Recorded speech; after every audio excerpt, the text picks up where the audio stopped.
"So, here you are at last," he greeted me, apparently so relieved to see me or anybody at all that he addressed me with the familiar du instead of sie. I told him of my release by Goebbels. My commander had no reason to doubt my words. Everybody else was long gone, but quick now. Schadler indicated that I should follow him, and for the last time I went through the cellar labyrinth of the Reich Chancellery. He talked me through the route I had to go, first through the U-Bahn shafts towards Friedrichstrasse station, then over the Weidendammer bridge across the Spree River. The others wanted to join up with the troops of General Rauch there. I should also try to. Schadler had a leg injury and limped ahead of me through the endless corridors. Until a short while ago, everywhere had been full of civilians. Now gaping emptiness reigned. This seemed to me more eerie than the bunker atmosphere. Finally, we reached a cellar window of the Borsig Palace on the corner of Wilhelmstrasse and Vossstrasse. From there I could get out into the open and reach the nearby U-Bahn station on Wilhelmplatz by the most direct route. I gave Schadler a questioning look. He understood what I wanted to know and shook his head. "I cannot," and pointed at his injured leg. He must have decided some time previously not to accompany the groups. We took our leave of each other. My commander wished me all the best. Immediately after helping me out, he shot himself in the new chancellery, and 2 adequate meals daily.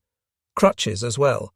I stayed with him, tended his wounds regularly and massaged the leg. At Posen, he was interrogated on a number of occasions. In October 1945, he asked me one day, "Herr Misch, I am probably going to be transferred to a military hospital in Moscow. I assume that the conditions there are going to be better than in a POW camp. Wouldn't you like to accompany me? I can choose an attendant."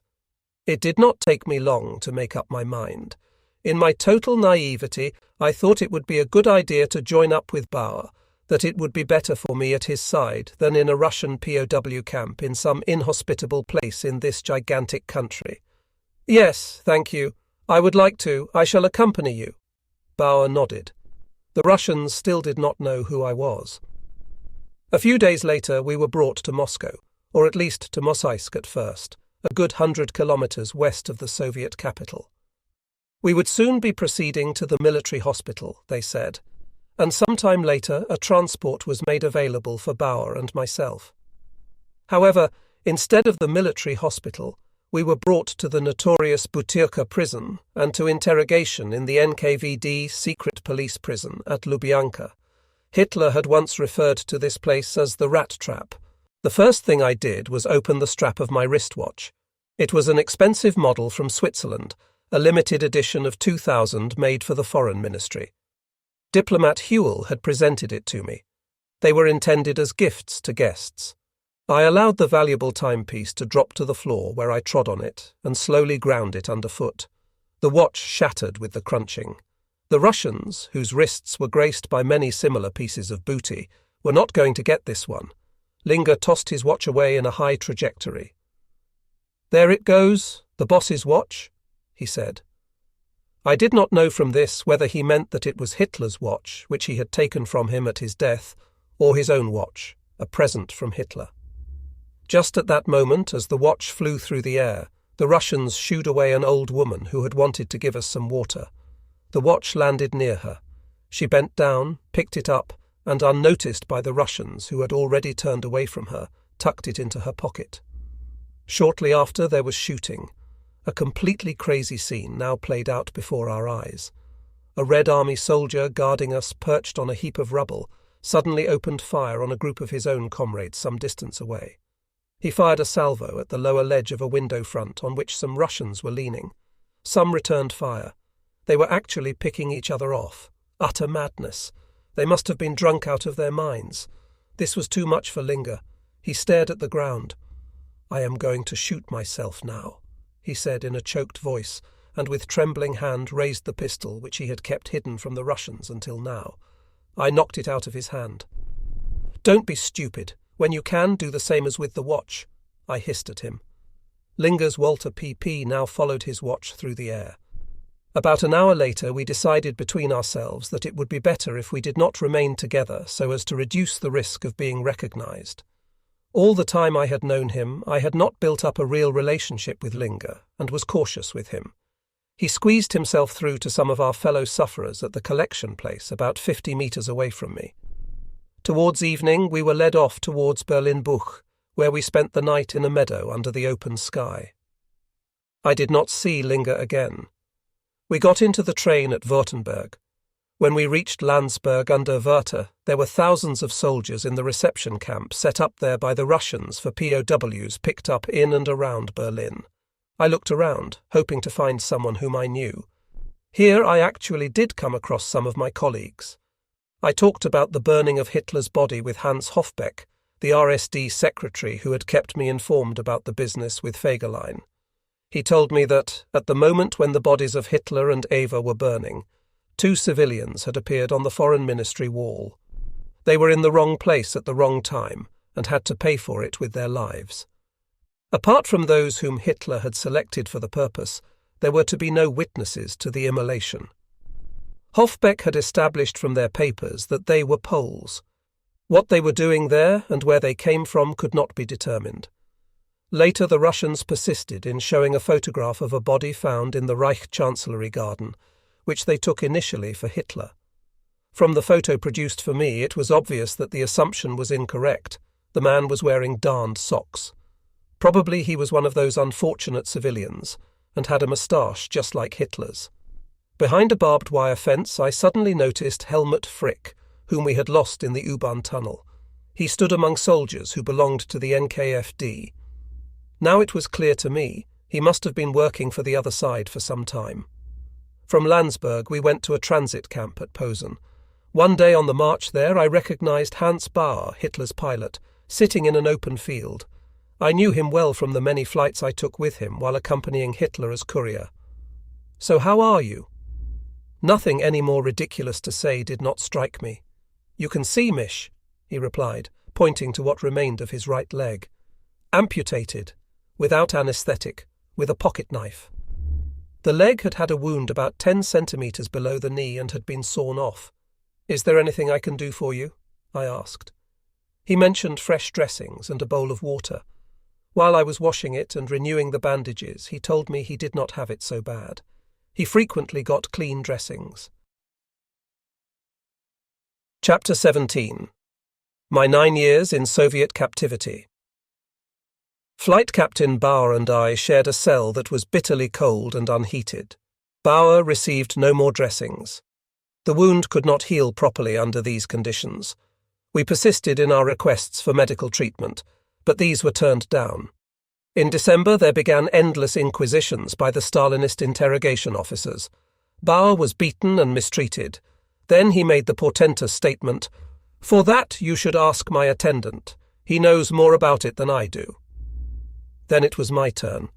Bauer and I were separated. Now we were both tortured. I quickly saw what the point of it all was. The Russians could not believe that Hitler was dead. Where is Adolf Hitler? Dead. Where is Adolf Hitler? Dead. You lie. The dead man is his double. The questions had no end. How did Hitler leave Berlin? Where is he now? Thus it went on and on. Our interrogation commissar was initially Colonel Savalyev. The Soviet Interior Ministry had long known that what I said was correct. They had the information on Hitler's suicide. I noticed particularly how they made a big gesture by tearing the transcripts of my statements down the middle, but in the end they kept them. Later, the Russians held up to my face what I had said. They did so in the pretense that they thought it was all lies, and had to interrogate me from the beginning all over again. As they apparently kept everything I said and compared the documents, they knew all along that I was telling the truth.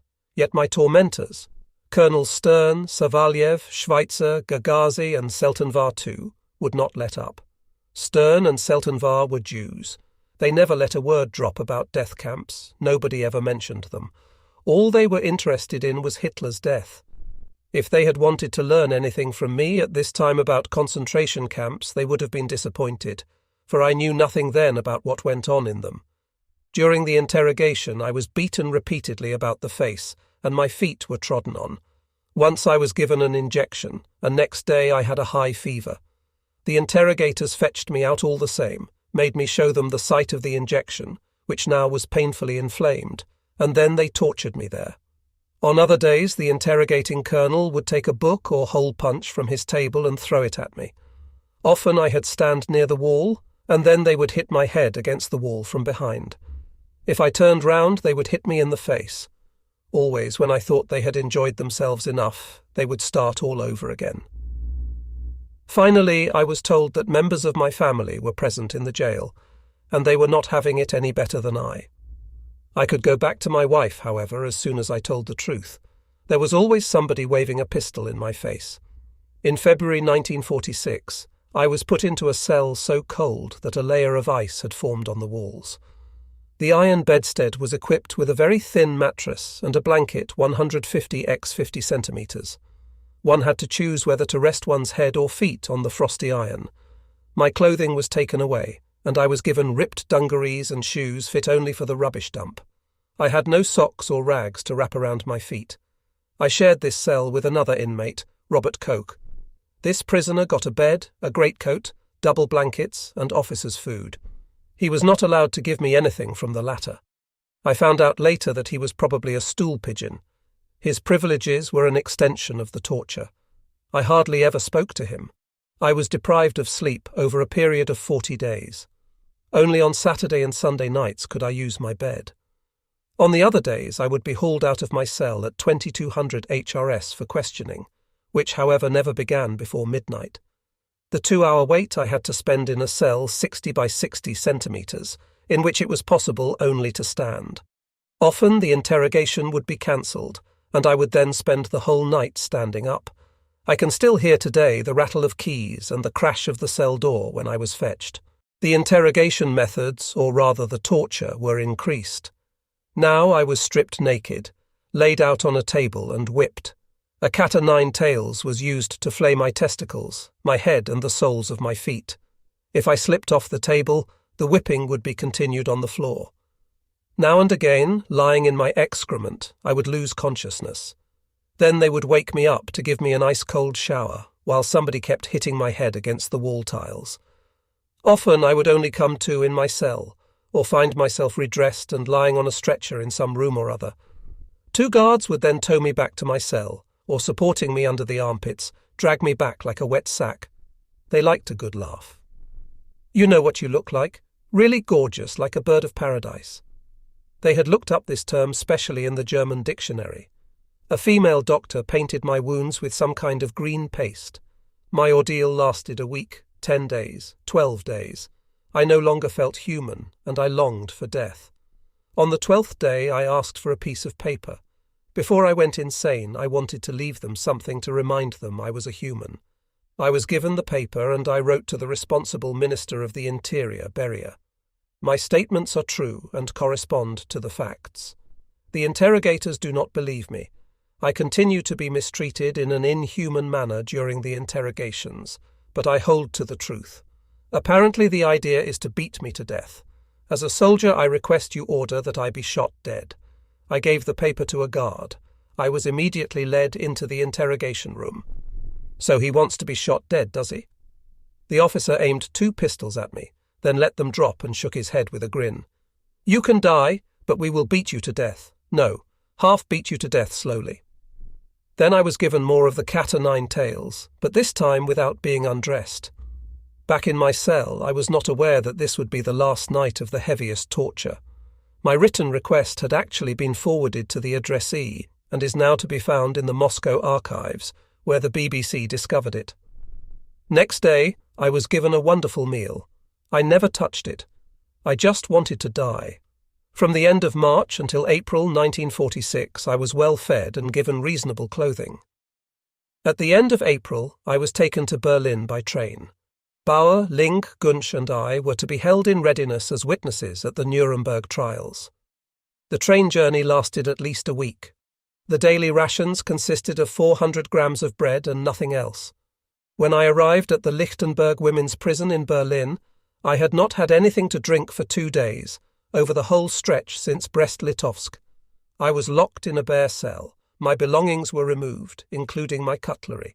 I had only been there half an hour when a Russian guard came in and punched me in the face, causing an injury from which I bled. Another Russian appeared and said to him, "Leave him, he is not a bandit."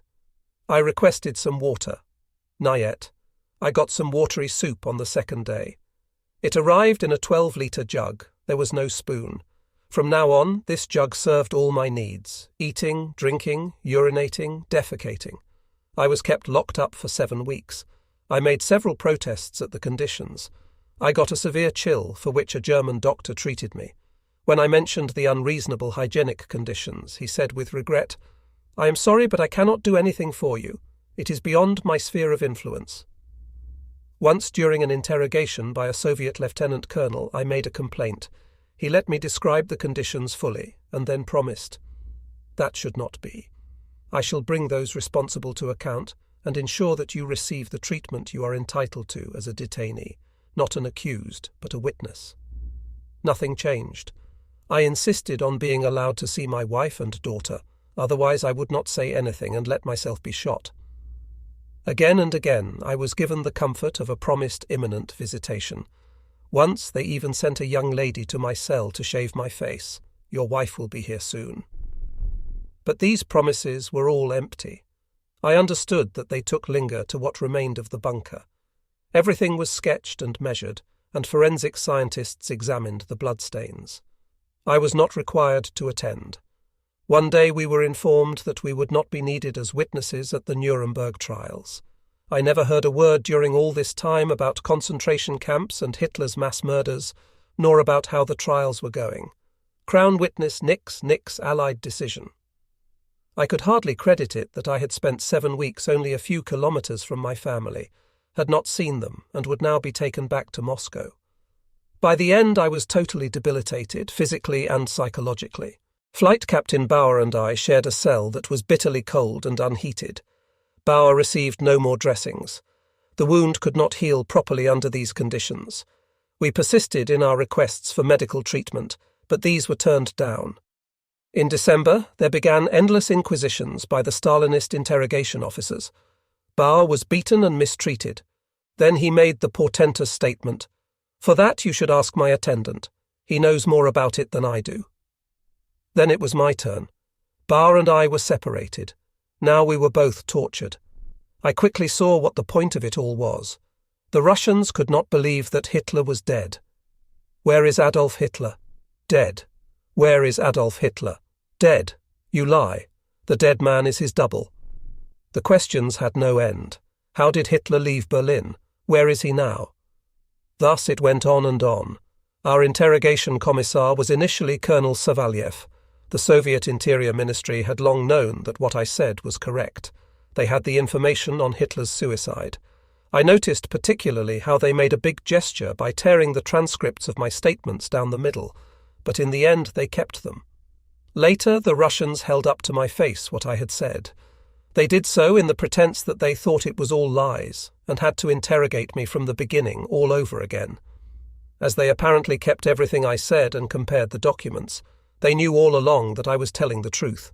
Yet my tormentors, Colonels Stern, Savalyev, Schweizer, Gagazi, and Seltenvar too, would not let up.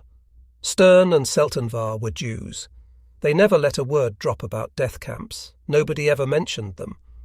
All they were interested in was Hitler's death. If they had wanted to learn anything from me at this time about concentration camps, they would have been disappointed, for I knew nothing then about what went on in them. During the interrogation I was beaten repeatedly about the face, and my feet were trodden on. Once I was given an injection, and next day I had a high fever. The interrogators fetched me out all the same, made me show them the site of the injection, which now was painfully inflamed, and then they tortured me there. On other days the interrogating colonel would take a book or hole punch from his table and throw it at me. Often I had stand near the wall, and then they would hit my head against the wall from behind.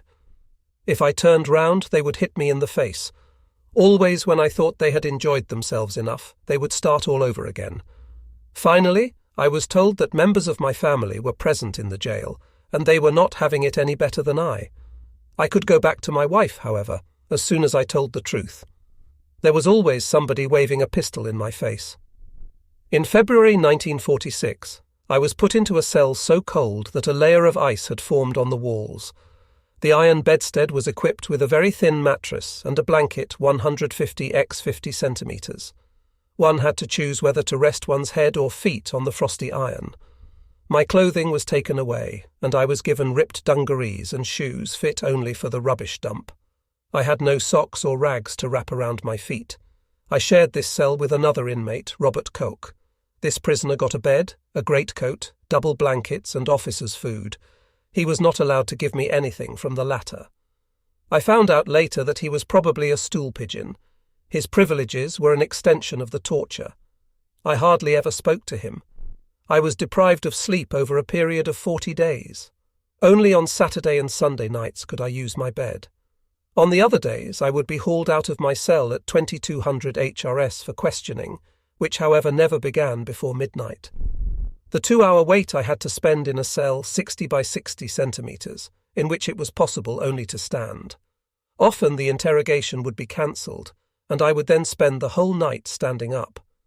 I can still hear today the rattle of keys and the crash of the cell door when I was fetched, when I reached 200.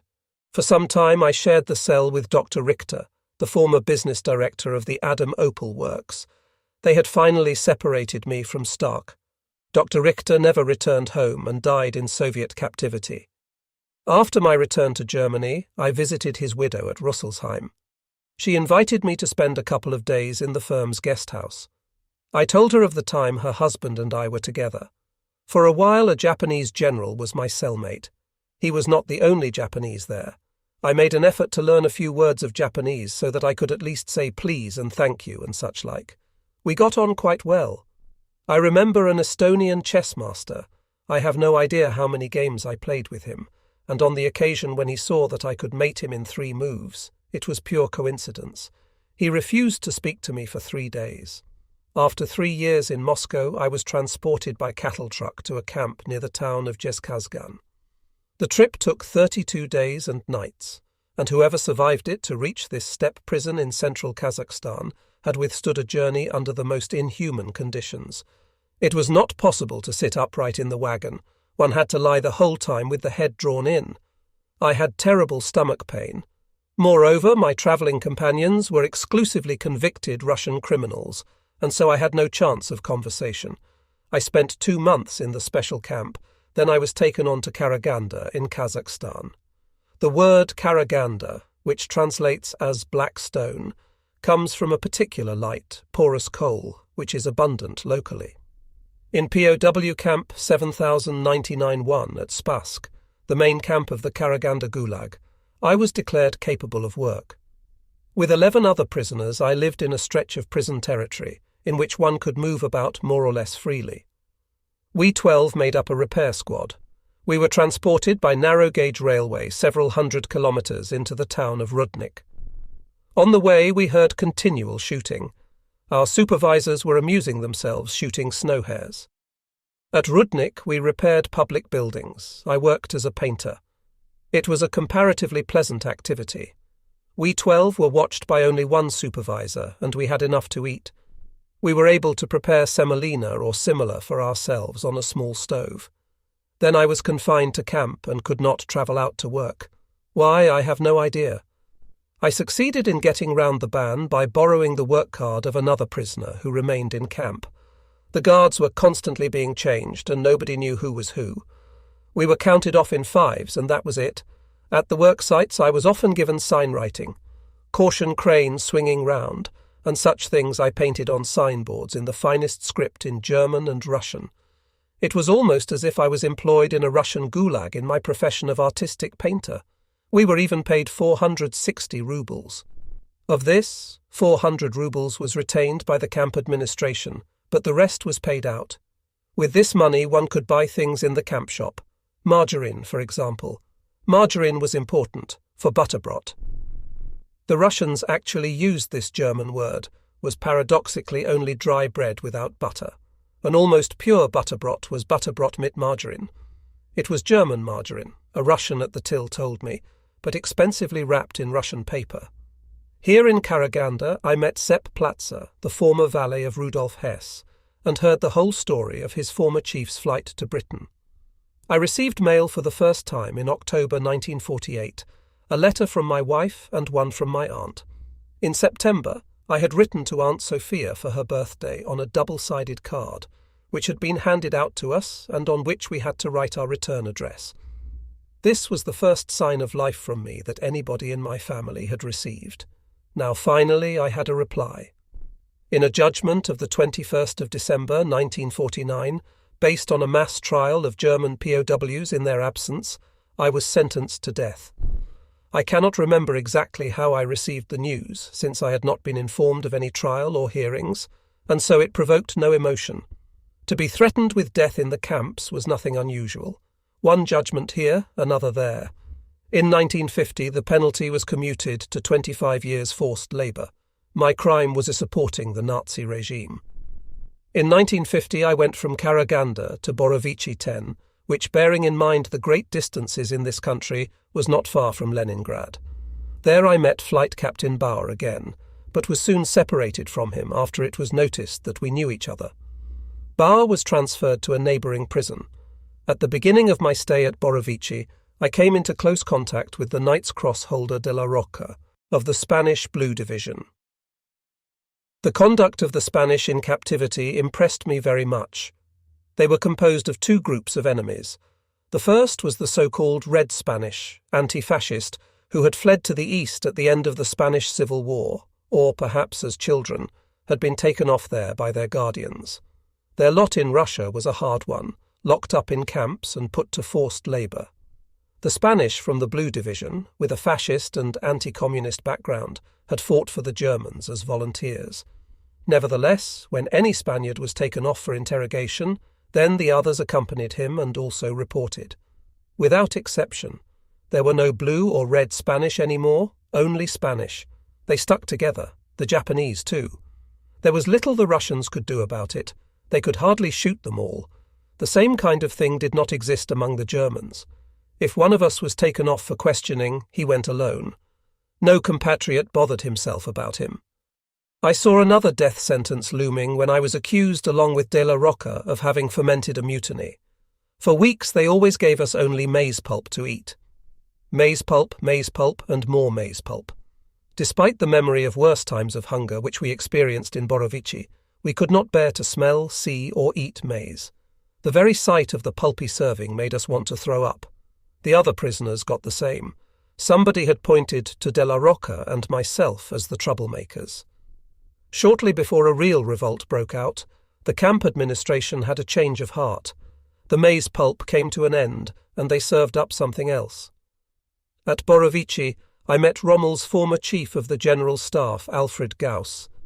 I have already mentioned what I learned from him about Rommel's involvement in the attempted assassination of the 20th of July.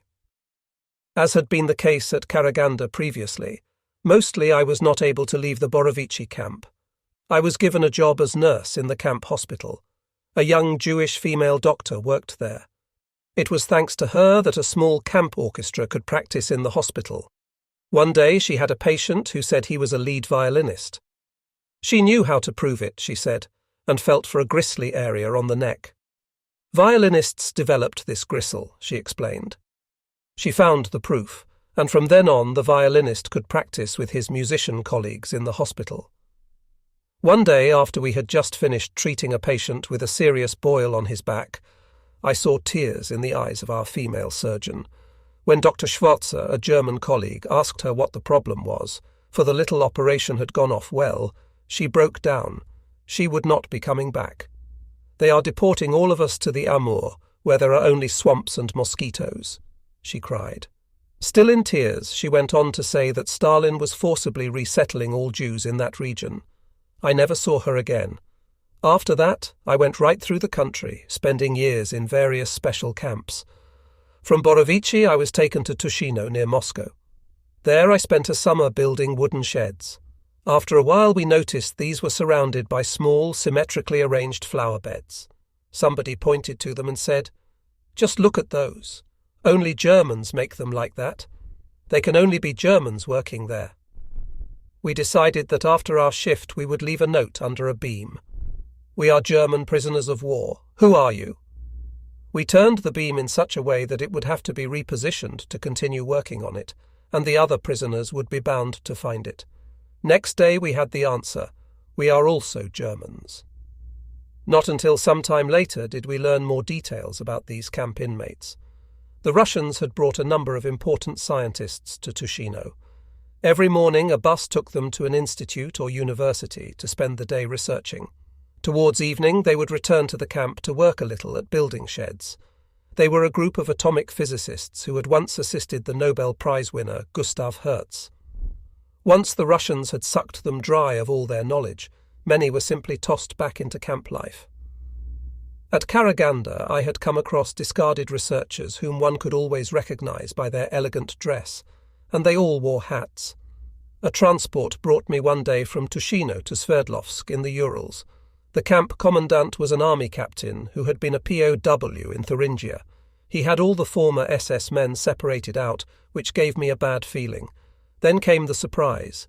The SS men went into the food factory. The others had to break rocks. I also had to do this, but later. Often children would stand around spitting at us and calling us Hebrews. In the camp there was a traitor who reported to the guards whenever anybody had helped himself during kitchen duty. One day Lieutenant Schmidt went up to this prisoner, whose name was Cruz. "We know now that you are the traitor. Today you do not go to work. If you do, I shall kill you." Cruz really should have taken the threat seriously. He turned up for kitchen duty and was helping carry the pea soup on a plank with another prisoner when Schmidt came up on him from behind and hacked off Cruz's head from his shoulders. That earned him the nickname Hatchet Schmidt. Thank God I was spared seeing it. Over the next few days it was the #1 topic. Finally I got to Stalingrad. I did not know then that it would be the last place of my captivity. Only too often had I heard how transports of prisoners left the camp for an unknown destination, and mostly went to the next camp, and the next, and the next. This transport from Stalingrad at the end of 1953, however, really would bring me back to Germany. Shortly after Christmas 1953, our train stopped in the Brandenburg POW reception camp at Fürstenwalde, which had been set up by the NKVD. There we were relieved of our prison clothing and given normal civilian wear. Now we looked like real people again. Would they really let us go? We were supposed to get on another train for Friedland near Göttingen, but did not trust the Russians. Near Fürstenwalde camp was a tram station from where a line ran into Berlin. 5 fellow prisoners and I decided to defect at the next opportunity. We succeeded. All 6 of us got on a tram, and then after nearly 9 years I was back in Berlin. Spying through the misted windows of the compartment, I was totally overcome. Suddenly, at the entrance to a tram station, I saw a sign that read Neukölln. I heard myself say, "This is the West, everybody out." We stumbled through the guard's van, ran down the steps from the platform to the forecourt and found a taxi stand. A colleague who was heading in my direction got into one of the waiting taxis with me. I told the driver my address without mentioning that I had no money on me. Without a word, he took us. We might not be wearing prison clothes anymore, but as returners from captivity we were easy to recognize. The taxi driver did not want the fare. First he set down my friend at Brits, then carried on to Rudau. I read the street signs, some with the names of flowers, and then the street in which I had lived a long time ago. The taxi pulled up at the number I had given. I was home. There stood my parents-in-law's small house, which I had last seen on the 22nd of April, 1945. It looked exactly as I had remembered it. My wife had lived there since the end of the war. The first person I saw at the door was my mother-in-law. Shortly after that, Gerda joined her. It was the 31st of December 1953, our wedding anniversary, the 11th, but of those we had not lived together for 9, and now I was to learn that life had not stood still in my homeland. I shared this fate with thousands of others who came back from the war late. Gerda had begun a relationship with somebody else. My father-in-law was dead, and naturally for my daughter Gitta, by now almost 10 years old, I was a total stranger. The homecoming I had longed for was a very different thing from my daydreams, because the homeland I remembered no longer existed. It was too much for me. I was on the Havel Bridge and jumped into the ice-cold water. I remember nothing of the details, but I was saved. Gerda decided we should take the chance of a new beginning. Thus, the year 1954 began for me in Berlin, and I had to find my new place in it. First of all, I had to attend to correspondence. I rummaged through my things for the letters my fellow prisoners had pressed into my hands. At the first opportunity, I sent them to their families. Gerda took them to the post office. Later I got busy sending small parcels to the comrades I had left behind in Russia. I packed thick paint brushes from which I unscrewed the brush head and put a little note into the shaft which I hollowed out. I hoped in this way to be able to smuggle in news from the homeland without the censors finding out. In captivity, we had promised each other firmly that if you got post from a former prisoner now at liberty, give it the most thorough going over. I wanted them to know that the politicians in Western Germany were doing everything they could for their early release. The social ministry sent our small family on holiday for 6 weeks. We went to Reisbach in Lower Bavaria. Late homecomers were given support in this way to find their way back into their families. Gerda had got through the difficult period just after the war in masterly fashion.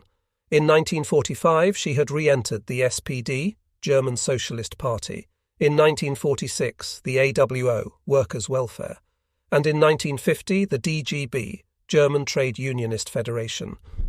In 1946, Uncle Paul, through his contacts with the post-war Bürgermeister Ernst Reuter, had got her work in a US military office.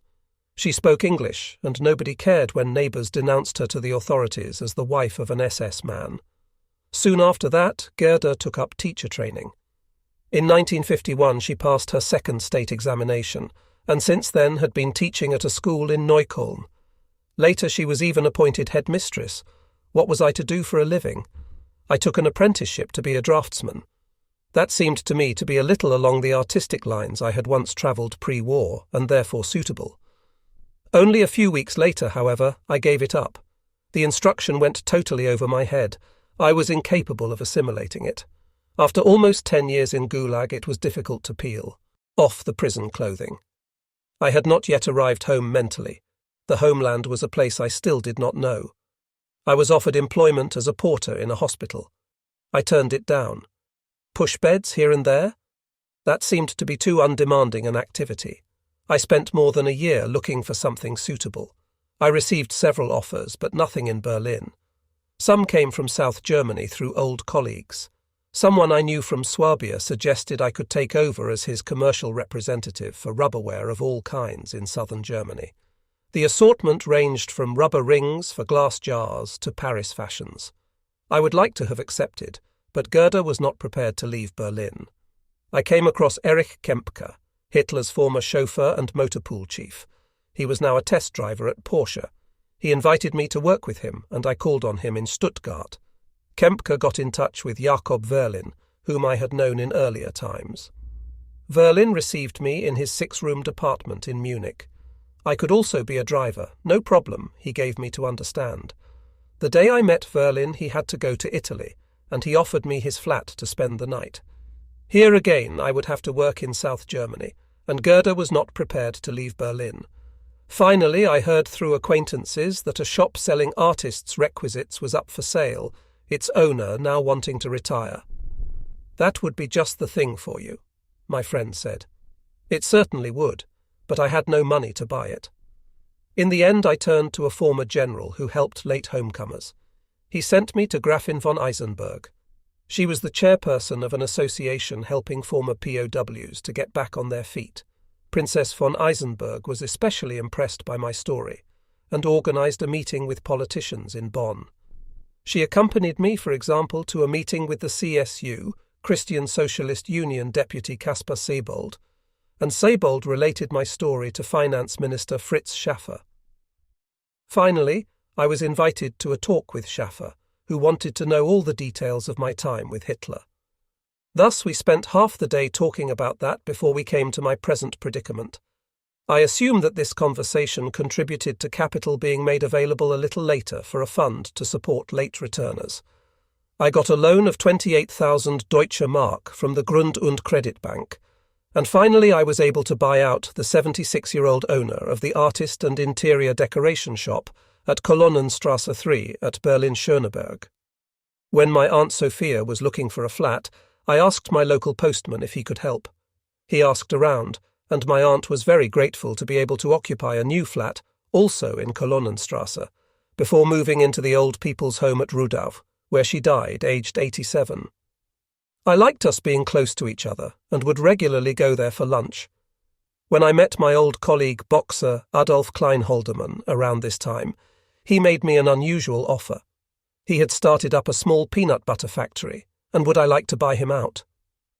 After the end of his active career as a sparring partner, he had emigrated to the United States. His wife could not stand the new world and told him, "Adolf, I am a Berliner. I want to go home." With the peanut butter recipe in his pocket, back they came. This favourite American spread was quite unknown to us, and Kleinholdermann's monopoly, which he had set up as soon as he arrived home, was now overwhelmed by demand from the Americans. The enterprise appealed to me, and so I became probably Germany's second supplier of peanut butter.